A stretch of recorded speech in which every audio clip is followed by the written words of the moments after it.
Kaixo denori, ze modu zauzie, gaurko saio honetan, 3. saio honetan, pornografiari buruz hitz egingo dugu. Baina, badakizue zer den berez pornografia? Erreala da? Uste duzue eragina daukola guregan, gure fantasietan, gure intimitatean, gure plaserretan, harremantzeko moduetan eragina daukola pornografiak? Zer uste duzue? Bueno, lehenengoko galderarekin hasiko gara. Zer da pornografia, bai?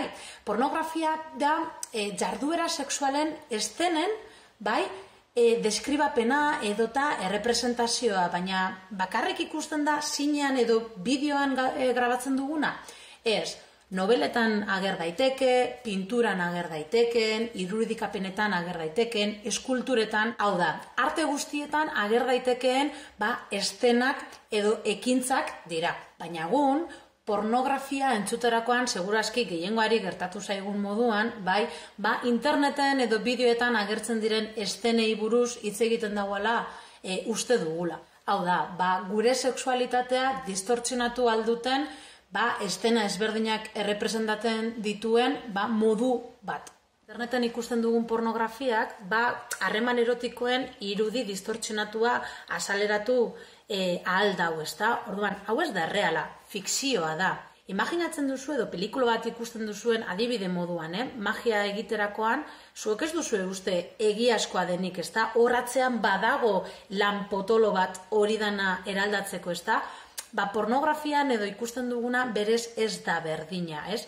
Hor, rolak oso sakonak agertzen dira, harreman erotikoak oso genitalizatuak agertzen dira, eta azken finean, uste badugu hori dela gure egia, hori dela errealitatea, gure sexualitatea distortzionatuko dau.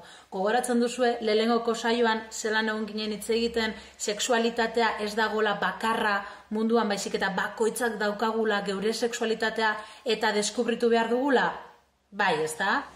Orduan, berez, zeintzu dira ezberdintasun handienak bizitza errealaren edo harreman erotikoen eta pornografiaren artekoak?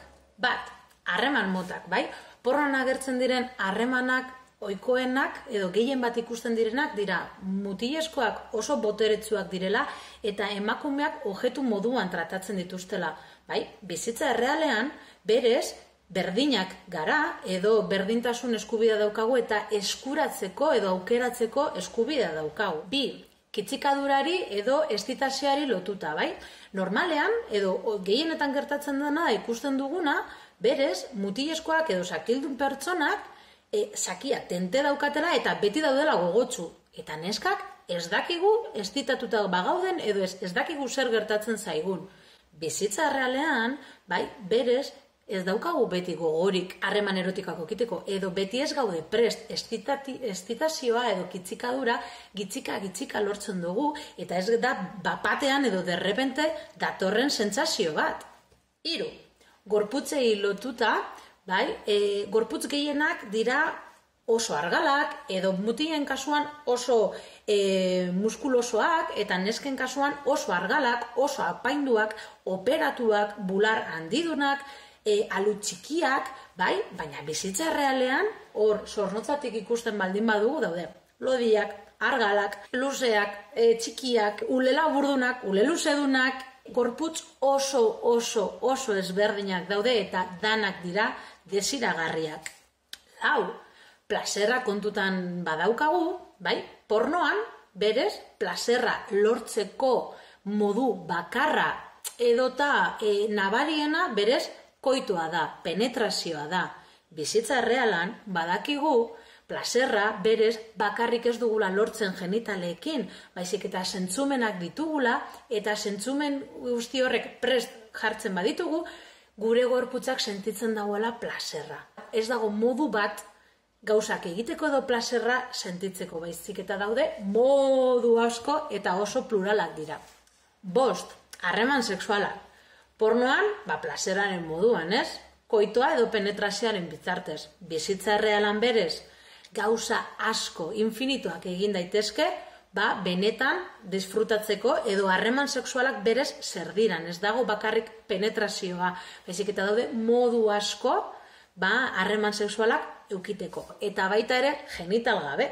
Eta azken desberdintasun handiena, genitalak. Berez, pornoan ikusten diran genital motak denak edo ia denak oso itxura berdina daukate.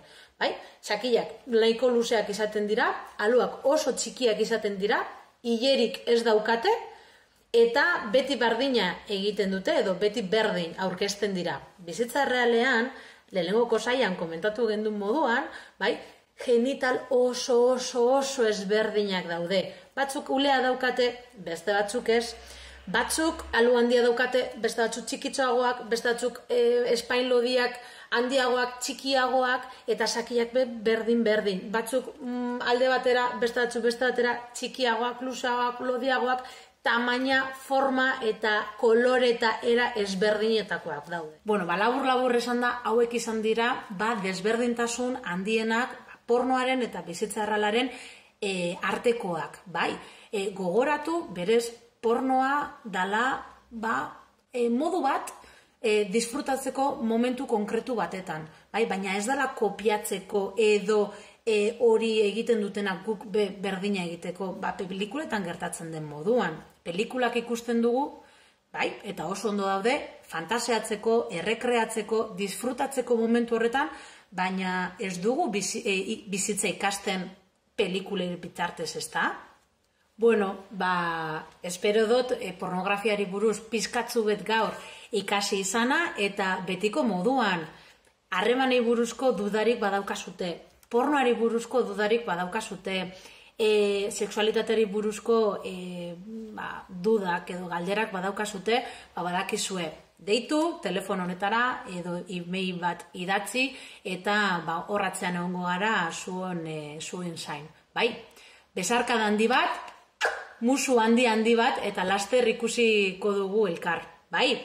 Gero arte, agur!